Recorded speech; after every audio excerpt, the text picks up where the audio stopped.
नमस्कार सभी साथियों को स्वागत करता हूं सबका इस YouTube चैनल पर जिसका नाम है स्टडी विद पेन लोधा।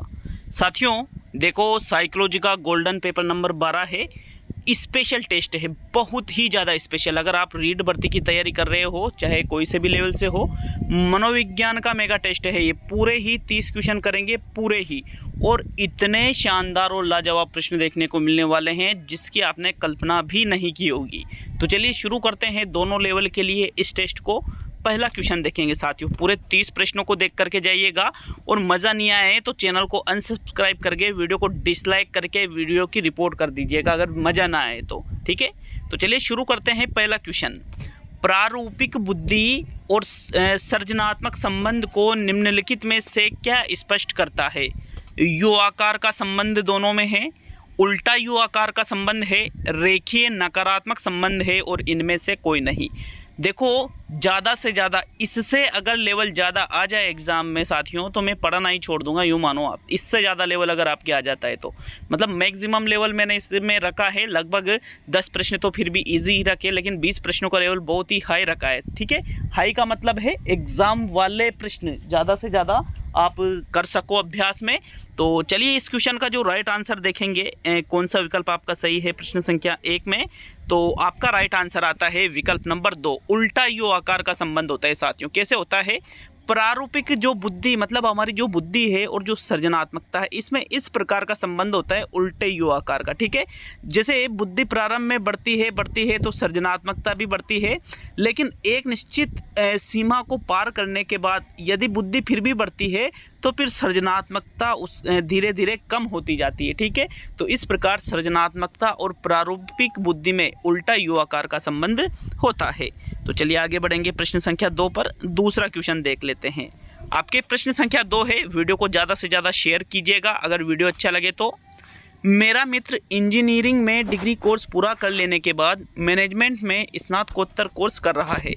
यह कृत्य किस स्थिति का संकेत करता है?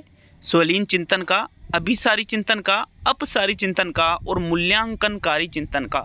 देखो, दूसरे क्वेश्चन में ज़रा सोच समझ करके हर एक क्वेश्चन का आंसर देना, आज का पेपर स्पेशल है साथियों। तो चलिए दूसरे क्वेश्चन का राइट आंसर देते हैं। कौन सा विकल्प आपका सही है? विकल्प नंबर 3 सही है साथियों, अपसारी चिंतन।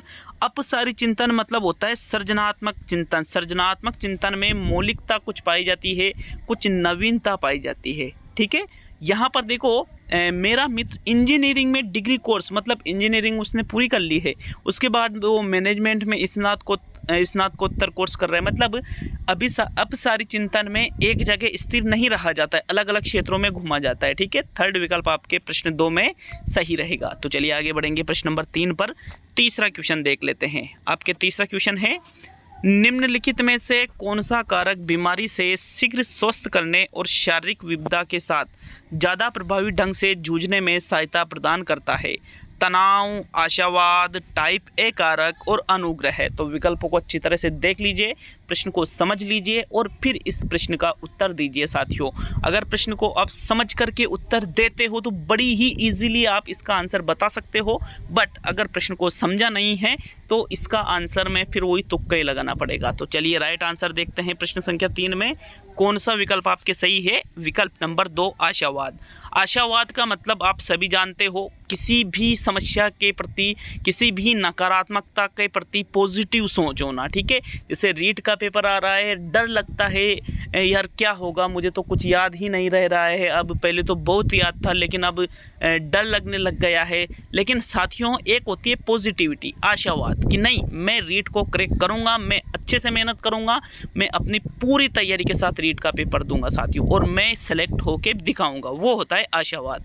यहाँ पर बीमारी से शीघ्र स्वस्थ, यहाँ पर व्यक्ति किसी बीमारी से ग्रसित है, शारीरिक विविधता के साथ ज़्यादा प्रभावी ढंग से सूझने में सहायता। तो साथियों, एक आशावाद है जो हमें मुसीबतों में एक तरह से लक्ष्य की ओर आगे ले जाता है। तो चलिए आगे बढ़ेंगे प्रश्न संख्या 4 पर। चौथा क्वेश्चन देखते हैं। आपके प्रश्न नंबर 4 है साथियों, जैविक और बौद्धिक स्वनियमन को कहते हैं साम्य धारण कहा जाता है, संतुलन कहा जाता है, आत्मसात्करण कहा जाता है, या समंजन कहा जाता है? तो प्रश्न संख्या 4 में सही विकल्प का आपको चुनाव करना है। कौन सा विकल्प आपका सही है? अच्छी तरह से देख लीजिए। अब देख लेने से भी क्या होगा, अगर प्रश्न को कभी पढ़ा ही नहीं, प्रश्न की लैंग्वेज आपको कुछ अजीब सी लगी, तो देखो मैं आपको राइट आंसर बता देता हूँ। जैविक और बौद्धिक जो स्वनियमन है, इसको साम्य धारण के नाम से जाना जाता है। इसकी PDF मैं आपको मेरे Telegram channel study with PN Lodha पर आपको दे दूंगा साथियों। कल जो मेगा टेस्ट 150 प्रश्नों का लिया था, उसकी PDF 2-4 प्रश्नों में जो मिस्टेक थी उसको मैं संशोधन करके PDF आंसर सहित मैंने चैनल, जो टेलीग्राम चैनल है स्टडी विद PN लोधा, वहाँ पर डाल दिए। ठीक है, निःशुल्क सारी चीज़ें, किसी भी चीज़ का कोई पैसा नहीं है। तो आप वहाँ से उस PDF को डाउनलोड करके और उसकी प्रिंट निकलवा सकते हो, ताकि आप उन प्रश्नों को दोबारा अच्छे से अभ्यास करके सोल्व कर सको। देखो यहाँ पर इस प्रश्न का भी स्क्रीनशॉट ले लें या फिर PDF मेरे टेलीग्राम चैनल से डाउनलोड कर लीजिएगा। तो प्रथम विकल्प आपके प्रश्न संख्या 4 में सही है। नेक्स्ट आगे बढ़ेंगे प्रश्न संख्या 5 की ओर। तो चलिए देखते हैं आपके प्रश्न संख्या 5 को। 5वां क्वेश्चन साथियों, गिलफोर्ड द्वारा अपने बुद्धि मॉडल की संरचना में दिए गए निम्नलिखित आयाम सृजनात्मकता की अवधारणा की व्याख्या करते हैं। प्रचालन, विषय वस्तु, उत्पाद और 1 व 2। तो प्रश्न संख्या 5 में गिलफोर्ड का जो बुद्धि का सिद्धांत है, संक्रिया उत्पाद का सिद्धांत या त्रिआयामीय सिद्धांत भी जिसको हम बोलते हैं, त्रिविमीय सिद्धांत भी जिसको हम बोलते हैं। तो साथियों इसमें इन्होंने 3 बुद्धि के अलग अलग ये तत्व बताए हैं कि प्रचालन है, विषय वस्तु है, उत्पाद है। देखो यहाँ पर एक नया शब्द आया है, प्रचालन। तो साथियों प्रचालन को हम कहते हैं संक्रिया। क्या कहा जाता है? संक्रिया कहा जाता है। और यहाँ पर जो ये सृजनात्मकता है, ये संक्रिया के अंतर्गत ही आती है। प्रथम विकल्प आपका सही है प्रश्न संख्या 5 में। नेक्स्ट आगे बढ़ते हैं प्रश्न संख्या 6 की ओर। तो देख लेते हैं आपके प्रश्न संख्या 6 को। 6वां क्वेश्चन साथियों, 2 समान अवांछनीय लक्ष्यों के बीच द्वंद्व प्राय जिसका समाधान नहीं हो पाता है कहलाता है। उपागम द्वंद्व, उपागम परिहार द्वंद्व, परिहार उपागम द्वंद्व और परिहार द्वंद्व। तो देखो प्रश्न संख्या 6 में NCERT की किताब से प्रश्न को लिया गया है। आपके समायोजन का जो टॉपिक है वहाँ से ये प्रश्न है, और इसका जो सही आंसर है साथियों वो रहेगा परिहार द्वंद्व। 4था विकल्प सही है।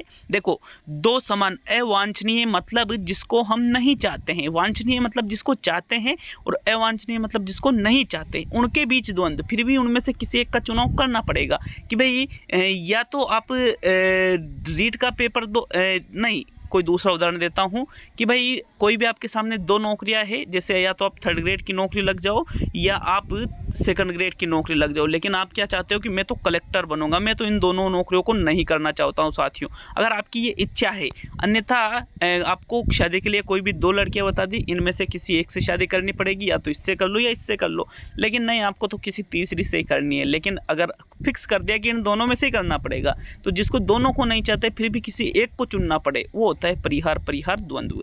4था विकल्प आपके प्रश्न संख्या 6 में सही है। नेक्स्ट आगे बढ़ते हैं साथियों प्रश्न नंबर 7 पर। तो चलिए देख लेते हैं आपके 7वें क्वेश्चन को। ये देखिएगा 7वें क्वेश्चन को, धारण एवं परिवर्तनीय का संबंध जीन पियाजे के सिद्धांत की किस अवस्था से है? संवेदी गत्यात्मक अवस्था से, औपचारिक प्रक्रियात्मक अवस्था से, पूर्व संक्रियात्मक अवस्था से, या पूर्व प्रक्रियात्मक भी इसको बोल सकते हो, और मूर्त प्रक्रियात्मक अवस्था से। तो साथियों जीन पियाजे के सिद्धांत में जो 4 अवस्थाओं का उल्लेख किया है, इसमें यहाँ 2 चीज़ें हैं, एक तो धारण और एक परिवर्तनीय। इन दोनों का संबंध कौन सी अवस्था से जीन पियाजे के द्वारा बताया गया है? प्रश्न संख्या 7 में अच्छे से देख करके उत्तर दीजिए साथियों। तो चलिए देख लेते हैं आपके 7वें क्वेश्चन में कौन सा आंसर सही है। मूर्त संक्रियात्मक या मूर्त प्रक्रियात्मक जो अवस्था है, उसमें ही धारण और परिवर्तनीय चीज़ें बताई जाती है। लगभग इस अवस्था का जो एज की बात करें कि भाई कितनी एज में होती है ये, तो 7 से 11 वर्ष के बीच में ये अवस्था चलती है, जब बालक मूर्त चीज़ों के प्रति चिंतन करने लग जाता है। तो चलिए आगे बढ़ेंगे प्रश्न संख्या 8 पर। 8वां क्वेश्चन देख लेते हैं मित्रों। आपके 8वां क्वेश्चन है, ये देखिए प्रश्न संख्या 8 को। संज्ञानात्मक मानचित्र का संबंध है बंडूरा से, सेलिगमैन से, टोलमैन से और वाल्पे से। तो बताइए इनमें से संज्ञानात्मक मानचित्र का संबंध किससे है? प्रश्न संख्या 8 में अच्छी तरह से देख लीजिए। वेरी इंपॉर्टेंट क्वेश्चन है, वेरी इंपॉर्टेंट। प्रश्न को अच्छे से सुनिएगा, समझिएगा, जो बोलता हूँ उसको अच्छे से याद रखिएगा। यहाँ पर संज्ञानात्मक मानचित्र का संबंध टोलमैन से होता है। बंडूरा का संबंध प्रेक्षणात्मक अधिगम से है। किससे है? प्रेक्षणात्मक अधिगम से बंडूरा का संबंध है साथियों। सेलिगमैन का संबंध है अधिगमित असहायतापन मतलब जो हम अधिगम असहायता वाला टॉपिक पढ़ते हैं उसका संबंध सेलिगमैन से है, जबकि वाल्पे का संबंध है क्रमिक असंवेदीकरण से। किससे है? क्रमिक असंवेदीकरण से वाल्पे का संबंध है। तो यहाँ तो संज्ञानात्मक मानचित्र का पूछा है, इसलिए आपके थर्ड विकल्प सही है साथियों 8वें क्वेश्चन में। नेक्स्ट आगे बढ़ेंगे प्रश्न संख्या 9 पर। तो 9वां क्वेश्चन, एनसीएफ 2005 के उद्देश्य किस अध्याय में निश्चित किए गए हैं? अध्याय 1, अध्याय 2, अध्याय 3, अध्याय 4। नेशनल करिकुलम फ्रेमवर्क जिसके अध्यक्ष यशपाल थे, एनसीएफ 2005 जिसको हम कहते हैं, संपूर्ण भारत में पाठ्यचर्या निर्माण के लिए इसका गठन किया गया था। तो इसमें कुल अध्यायों की संख्या साथियों कितनी थी? 5। और यहाँ पर जो अध्याय 2 है इसमें ही इस एनसीएफ 2005 के उद्देश्यों को निर्धारित किया गया था। सेकंड विकल्प आपके सही है साथियों प्रश्न संख्या 9 में। नेक्स्ट आगे बढ़ेंगे अब हम प्रश्न संख्या 10 की ओर। तो चलिए देख लेते हैं आपके 10वें क्वेश्चन को क्या पूछा जा रहा है आपसे प्रश्न संख्या 10 में। आपके 10वां क्वेश्चन है, एक आदमी अपने बॉस का गुस्सा अपने बच्चे पर निकालता है, यह निम्नलिखित में से किसका उदाहरण है? प्रक्षेपण का, प्रतिक्रिया विधान का, विस्थापन का और प्रतिगमन का। तो देखो समायोजन के अंतर्गत जो समायोजन की अप्रत्यक्ष विधियां होती है उसमें एक ताकतवर जो व्यक्ति है वो कमज़ोर पर अगर अपना गुस्सा निकाले तो फिर हम उसको विस्थापन या डिस्प्लेसमेंट इंग्लिश में जिसको कहते हैं कहा जाएगा साथियों। थर्ड विकल्प आपके सही है प्रश्न 10 में। तो चलिए इसकी एक श्रृंखला बता देता हूँ। जैसे एक उदाहरण देता हूँ साथियों। जैसे मान लीजिए कि एक बॉस है, बॉस अपनी बीवी पे गुस्सा निकालता है, मतलब बॉस एक बार तो कर्मचारी पे गुस्सा करता है, कर्मचारी अपनी बीवी पे गुस्सा करती है, बीवी उसके जो बच्चे हैं उन पर गुस्सा करते हैं, बच्चे किस पर गुस्सा करेंगे? फिर बच्चे कुत्तों पर गुस्सा करेंगे साथियों, तो या उनके खिलौनों पर गुस्सा करेंगे। तो जो उनसे कमज़ोर चीज़ें होती है उन पर गुस्सा निकालना विस्थापन का उदाहरण होता है। थर्ड विकल्प 10वें क्वेश्चन में सही है। अब हम आगे बढ़ेंगे साथियों प्रश्न संख्या 11 की ओर। तो चलिए 11वें क्वेश्चन को देखेंगे। आपके प्रश्न संख्या 11 है, भय के अधिगम की निम्नलिखित में से किसके द्वारा सर्वोत्तम व्याख्या होती है? क्रिया प्रसूत अनुबंधन, क्लासिकल अनुबंधन, प्रेक्षणीय अधिगम और अव्यक्त अधिगम। तो साथियों भय के अधिगम की सबसे अच्छी व्याख्या जो क्लासिकल अनुबंधन है, पावलोव का सिद्धांत जिसको प्राचीन अनुबंधन का सिद्धांत भी कहते हैं, इसमें होती है। इसमें भय स्थापित करने में, भय को दूर करने में ये सर्वोत्तम सिद्धांत माना जाता है साथियों। जैसे वो कुत्ता और लार, आपको पता होगा घंटी से लार आना, भोजन से लार आना, पहले भोजन से लार आती थी फिर घंटी से लार आ रही है। तो साथियों इस प्रकार का अनुबंधन क्लासिकल अनुबंधन होता है और भय के अधिगम की सर्वोत्तम व्याख्या भी इसी के माध्यम से की जा सकती है। तो सेकंड विकल्प आपके 11वें क्वेश्चन में सही है। नेक्स्ट आगे बढ़ेंगे अब हम प्रश्न संख्या 12 पर। तो चलिए 12वें क्वेश्चन को देखेंगे। आपके 12वां क्वेश्चन, संवेगों के सिद्धांतों में सबसे बाद का सिद्धांत कौन सा है? डार्विन का सिद्धांत, जेम्स लेंगे सिद्धांत, कैननबार्ड सिद्धांत, स्केक्टर सिंगर सिद्धांत। तो साथियों संवेग और मूल प्रत्ययों से संबंधित आपके प्रश्न आते ही आते हैं। तो देखिएगा संवेगों के जो सिद्धांत है उनमें राइट आंसर है यहाँ पर सबसे बाद का सिद्धांत स्केक्टर सिंगर सिद्धांत है। सबसे पहले का डार्विन है, उसके बाद में जेम्स लेंगे है, उसके बाद में कैननबार्ड है और सबसे बाद का स्केक्टर सिंगर सिद्धांत। मतलब ये अभी अभी आया है, ये सबसे बाद में आया, ठीक है। इनके पहले ये आए थे, तो बिल्कुल मैंने उसी क्रम से यहाँ पर लिखे थे। चौथा विकल्प आपका सही है प्रश्न 12 में। नेक्स्ट आगे बढ़ेंगे प्रश्न नंबर 13 पर। तो चलिए 13वां क्वेश्चन, प्रेक्षण अधिगम में निम्नलिखित नहीं होता है? अभिप्रेरणा, प्रबलन, धारणा और अवधान। तो साथियों इनमें से प्रेक्षण जो अवलोकन आधारित अधिगम होता है ये क्या नहीं रहेगा? कौन सा तत्व या कौन सा तथ्य प्रेक्षण अधिगम के अंतर्गत नहीं आता है साथियों? वेरी इंपॉर्टेंट क्वेश्चन है। देखो प्रेक्षण अधिगम में प्रबलन या पुनर्बलन नहीं आता है, इसमें अभिप्रेरणा आती है, इसमें धारणा आती है, इसमें अवधान आता है, लेकिन साथियों प्रबलन प्रेक्षण अधिगम में नहीं आता है। अब आप कहोगे कि सर इसमें प्रबलन या पुनर्बलन देते हैं तो पुनर्बलन नहीं देते हैं, वो अभिप्रेरणा दी जाती है साथियों, ठीक है। प्रबलन इसका भाग नहीं होता है, वास्तविकता यही है। तो सेकंड विकल्प आपके 13वें क्वेश्चन में सही है। नेक्स्ट आगे बढ़ते हैं प्रश्न संख्या 14 की ओर। तो देख लेते हैं आपके प्रश्न नंबर 14 को। मात्रात्मक व्यक्तिगत क्षमता रूपी प्रक्रिया को कहा जाता है? विकास कहा जाता है, वृद्धि कही जाती है, संतुलन कहा जाता है या परिपक्वता कहा जाता है? तो देखो मात्रात्मक व्यक्तिगत क्षमता रूपी प्रक्रिया को हम क्या कहेंगे? राइट आंसर 14वें क्वेश्चन में देना है आपको, और इसका जो सही आंसर निकल के आएगा साथियों वो रहेगा वृद्धि। अगर मात्रात्मक मतलब क्या हुआ? जिसको आप देख सके, जिसको आप तोल सके, नाप सके, जैसे लंबाई का बढ़ना, भार का बढ़ना, वो मात्रा है। जबकि गुणात्मक में क्या आता है? विकास आता है साथियों। विकल्प नंबर आपका 2 सही है प्रश्न 14 में। नेक्स्ट आगे बढ़ेंगे प्रश्न नंबर 15 की ओर। तो चलिए देख लेते हैं आपके 15वें क्वेश्चन को क्या पूछा जा रहा है आपसे। ब्रायट के अनुसार परा अहम का विकास निम्नलिखित का परिणाम है? विलोम लिंग वाले माता पिता के साथ तादात्म्य, ओडिपस ओब्लिक इलेक्ट्रा कॉम्प्लेक्स का समाधान, उम्र का बढ़ना और शरीर रचना श्रेष्ठता। तो बताइए इनमें से सिगमंड फ्रायड के अनुसार परा अहम सुपर ईगो जिसको हम कहते हैं का विकास किसका परिणाम होता है? Very very very important question. तो बताइएगा राइट आंसर 15वें क्वेश्चन का। साथियों देख लेते हैं कि भाई कौन सा आंसर आपका सही है। तो विकल्प नंबर 2 सही है। ओडिपस इलेक्ट्रा कॉम्प्लेक्स का समाधान ही परा अहम को जन्म देता है। देखो साथियों परा हम एक तरह से जिसको हम नैतिक तर्क ना भी कहते हैं, नैतिकता भी इसको आप कह सकते हो, नैतिकता।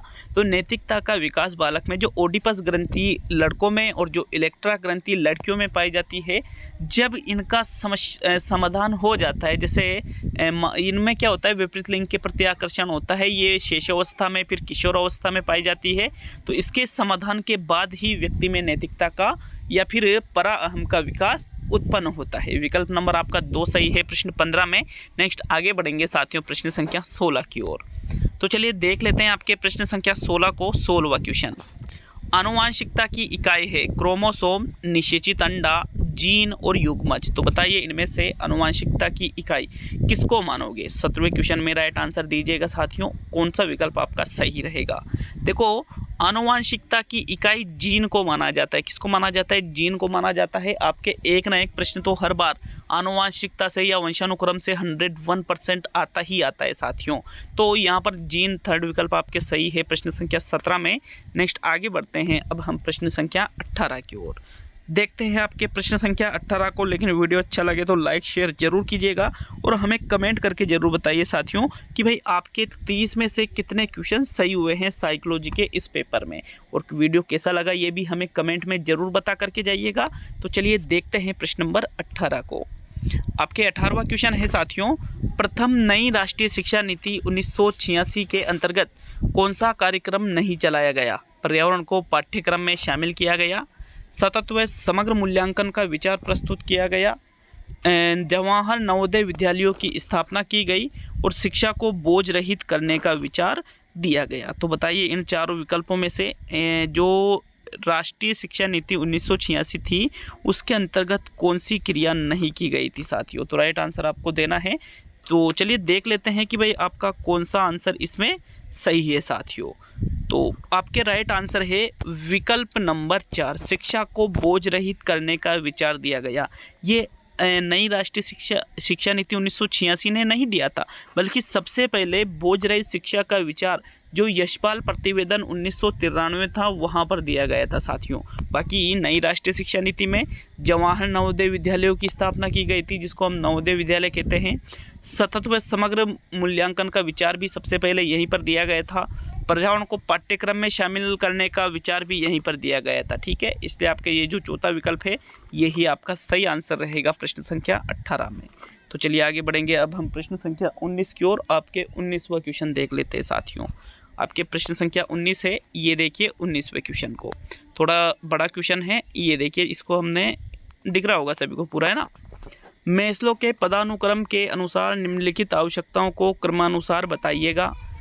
विकल्प क्या यहाँ पर आवश्यकताएं हैं? सम्मान की आवश्यकता, प्रेम संबंधिता, शारीरिक आवश्यकता, सुरक्षा की आवश्यकता और स्वसिद्धि। अब यहाँ पर ये 4 विकल्प है ABCD। तो 3 2 1 4 5 ये सही क्रम है, या 3 2 4 1 5 ये सही क्रम है, या 3 4 1 2 5 या 3 4 2 1 5। तो साथियों देखो, मैस्लो ने अपने आवश्यकता के सिद्धांत में जो आवश्यकताएं बताई है उनका सही क्रम है विकल्प नंबर 4 में। सबसे पहले तीसरी आवश्यकता आएगी शारीरिक आवश्यकता, उसके बाद में चौथी आवश्यकता आएगी कौन सी, सुरक्षा की आवश्यकता, उसके बाद में दूसरे नंबर वाली आएगी कौन सी, प्रेम की, फिर आएगी पहले नंबर की सम्मान की, और सबसे अंत में आएगी स्व सिद्धि की या आत्मसिद्धि की आवश्यकता। तो इस प्रकार से मैस्लो ने अपने सिद्धांत में आवश्यकताओं का क्रम निश्चित किया है। चौथा विकल्प आपके प्रश्न संख्या 19 में सही है साथियों। नेक्स्ट आगे बढ़ेंगे प्रश्न संख्या 20 की ओर। तो चलिए देख लेते हैं आपके प्रश्न नंबर 20 को। जीवन का सबसे दुख का काल है मध्य संधि काल, वह संधि काल, उत्तर संधि काल और मिश्रित संधि काल। तो बताइए जीवन का सबसे दुखी काल इनमें से किस अवस्था को कहा जाएगा। देखो प्रश्न संख्या 20 में राइट आंसर बताना है आपको, कौन सा विकल्प आपका सही है साथियों।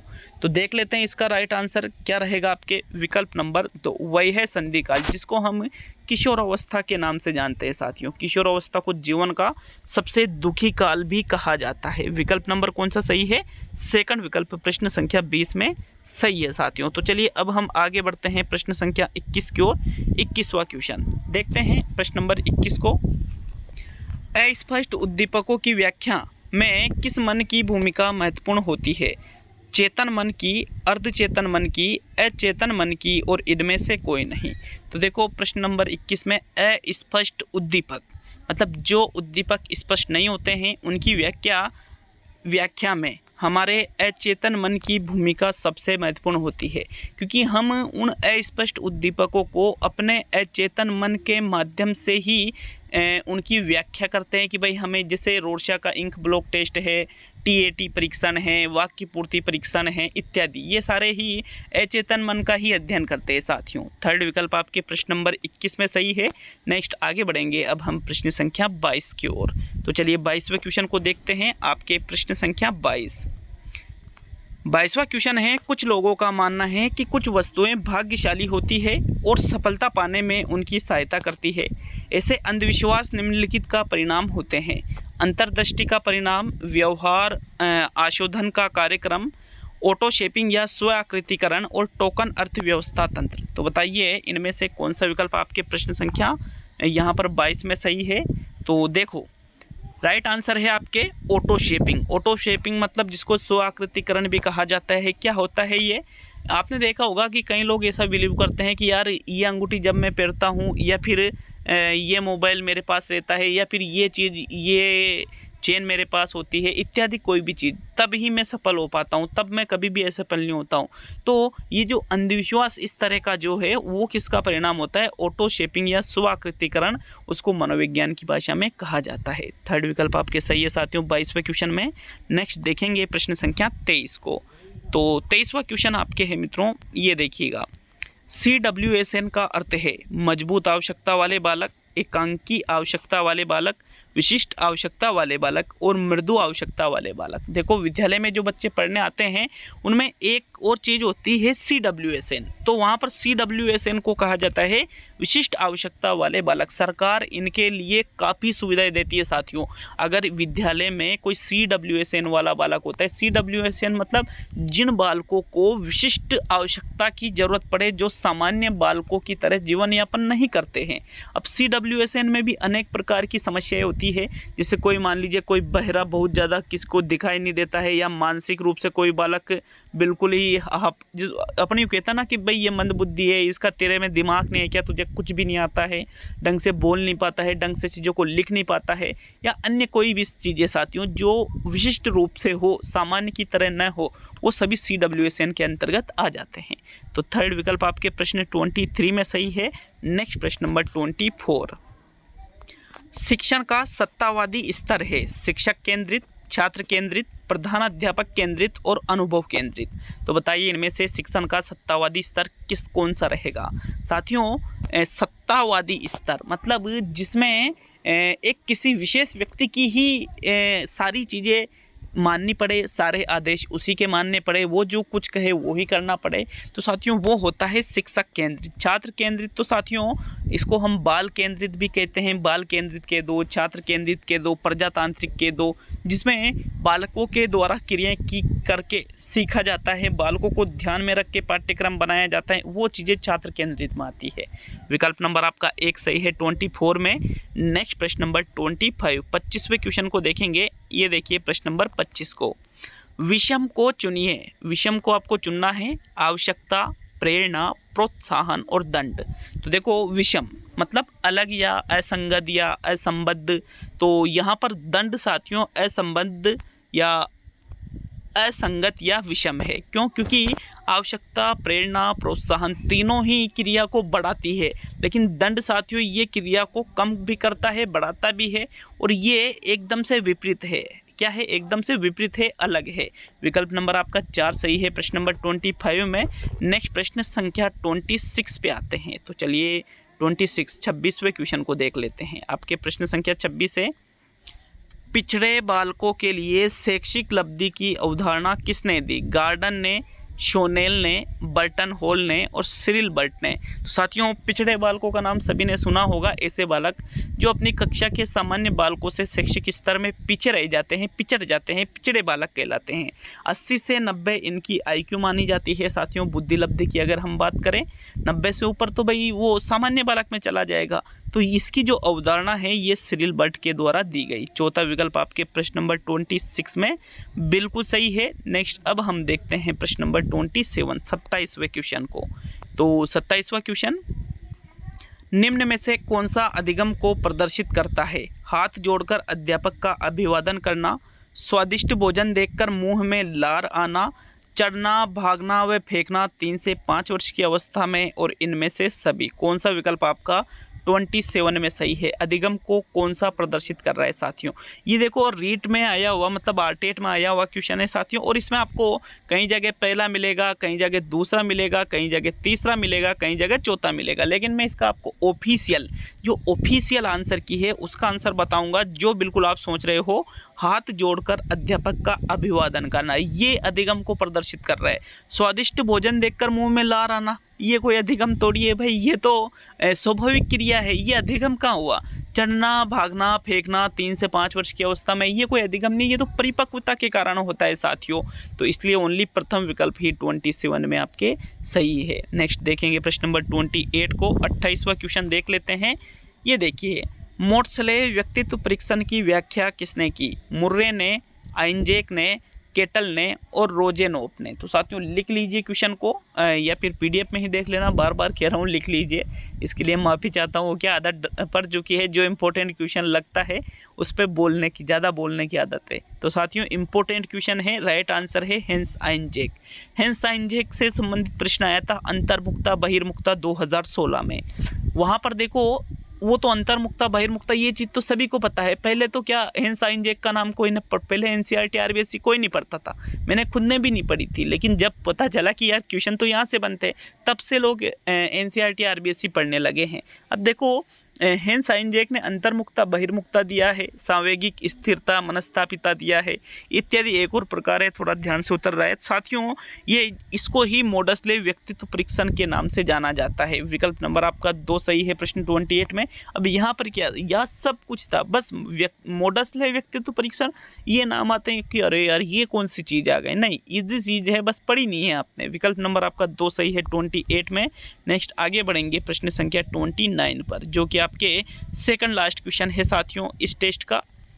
पृथक कक्षाओं एवं संवर्धन कार्यक्रमों का प्रयोग शिक्षा के लिए किया जाता है। विकल्पों को देख लीजिए, किसकी शिक्षा के लिए किया जाता है? प्रतिभाशाली बालकों के लिए, निम्न शैक्षिक उपलब्धि वाले बालकों के लिए, दोनों के लिए, या इनमें से कोई नहीं। तो जब भी ऐसा प्रश्न आपको दिखता है, पृथक कक्षाएं मतलब अलग से कक्षाएं, और संवर्धन कार्यक्रम जो ऐसे कार्यक्रम जो बालकों के शिक्षण को और ऊंचे स्तर पर ले जाए, तो साथियों ये चीज़ सिर्फ और सिर्फ प्रतिभाशाली बालकों के लिए ही होती है। प्रथम विकल्प आपके 29 में सही है। अब आज का अंतिम और 30वां क्वेश्चन, लेकिन वीडियो अच्छा लगे तो लाइक शेयर जरूर कीजिएगा यार। आपको निःशुल्क ही सारी चीज़ें दे रहा हूँ, पूरी मेहनत के साथ, पूरी ईमानदारी से हर चीज़ कर रहा हूँ आपके लिए। PDF वगैरह आपको बिल्कुल प्रदान की जा रही है, सब कुछ। फिर भी अगर आप वीडियो को लाइक शेयर नहीं करते हो तो मन में एक थोड़ा नेगेटिव फील आता है मेरे कि यार इतनी मेहनत करने के बाद में, इतना सब कुछ करने के बाद में लोग पैसा दे, हाँ मान लो कि इससे अच्छी पढ़ते हो पैसे देकर, बहुत बढ़िया बात है साथियों, लेकिन कोशिश तो मेरी भी रहती है कि भाई आपको बेस्ट से बेस्ट मैटर मिले। ठीक है, तो अंतिम और 30वां क्वेश्चन देख लेते हैं। लास्ट टाइम चल रहा है, अच्छे से करिएगा तैयारी, है ना। और एग्ज़ाम के बाद में कॉल जरूर करिएगा, भूल मत जाइएगा सिलेक्शन होने के बाद में। एक शिक्षक की भावनात्मक बुद्धि लब्धि उच्च है, इसका तात्पर्य है वह उच्च बुद्धि वाला है, वह उच्च अनुशासन प्रिय है, वह सृजनात्मक है और वह संतुलित व्यवहार रखता है। तो देखो, शिक्षक की जो बुद्धि लब्धि है वो भावनात्मक रूप से उच्च है। ठीक है, भावनात्मक बुद्धि लब्धि उसकी उच्च है, तो फिर भावनात्मक बुद्धि का संबंध संवेगात्मक बुद्धि से होता है साथियों। तो निम्न बुद्धि मतलब औसत बुद्धि होते हुए भी उसकी संवेगात्मक बुद्धि उच्च हो सकती है, मतलब वह संतुलित व्यवहार उससे रखेगा। क्या करेगा? संतुलित व्यवहार रखेगा। विकल्प नंबर आपका 4 सही है 30वें क्वेश्चन में। तो ये टेस्ट पूरा हुआ। बहुत बहुत धन्यवाद दूंगा वीडियो को पूरा देखने के लिए। मिलते हैं साथियों अगले वीडियो में।